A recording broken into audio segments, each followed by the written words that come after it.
Okay, so we recently got news from the SEC about particular tokens that were named within the lawsuits, and these are deemed securities by the SEC. Now, of course, these type of things, these lawsuits against Binance and Coinbase, right, because that's really where the real lawsuits lie, these are going to go to court. It's going to be a long, drawn-out process. It's not the end game here. It's not all over for Cardano, Polygon, and Solana, which all three of these were named and deemed securities by the SEC. Now, Robinhood went on the quick move here and just basically delisted, announcing them that all three of these would be delisted on the platform, Cardano, Polygon, and Solana, on June 27th. So, by the way, if you have any three of these on Robinhood, it's time to get them off there.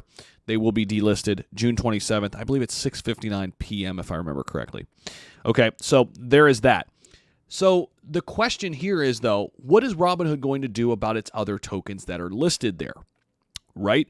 Because Avalanche is on there, Shiba Inu is on there, Dogecoin is on there. Now, Shiba Inu and Dogecoin have yet to be named by the SEC or deemed by the SEC as securities, maybe because they're fully decentralized. Bitcoin hasn't either, neither has Ethereum. What will Robinhood do, though? I mean, could they one day delist Shiba Inu? And here's what I think about this. I think they are going to do everything by the book because they have not been in the good graces with the authority for a very long time. If you go back to 2020, 2021, a lot of turmoil, a lot of backlash, a lot of mishaps by Robinhood, right? So I think they're getting out in front and trying to be a good little boy. Right? That's what I think's happening. And I think here's the thing. Anytime the SEC goes on, and this is, I hate to say this, but anytime the SEC goes on and says something about one of these cryptos that's still listed on Robinhood, I think they're going to act quickly and delist it. So the answer is, can Shiba Inu be delisted? I think the answer is yes, if the SEC ever deems Shiba Inu as a security. Now here's what's a good thing, and I mentioned this in some previous videos already.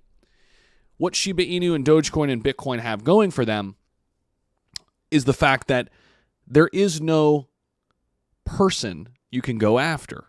And this is what it truly means to be a fully decentralized project. Bitcoin is not created by a person, right? It is, but there's no one person running it, right? It wasn't an ICO, an initial coin offering. It was fully launched as, decentralized currency. So was Dogecoin. So is Shiba Inu. And to that point, I don't think the SEC will go after these particular cryptos because there isn't a face. There isn't somebody to go after, right? Who are you going to go after with Bitcoin? You can't. Now, these other cryptos, like Cardano, like Solana, they have faces. Like Polygon, Sandeep Nawal, Charles Hoskinson. I'm not saying they're securities. All I'm saying is it's a different design. It's a different setup. And a lot of these had ICOs, initial coin offerings, where VC money came in and people made a ton of money who got in early as private investors. This is what the SEC is deeming a security, right? At least to this point. So the answer is, will Shiba Inu be delisted off Robinhood? It could happen. But for now, I think we're safe. Let me know what you guys think down below. Appreciate you guys as always. We'll be back with more crypto content. Make sure you guys are locked in, subscribing down below. We'll see you. Bye.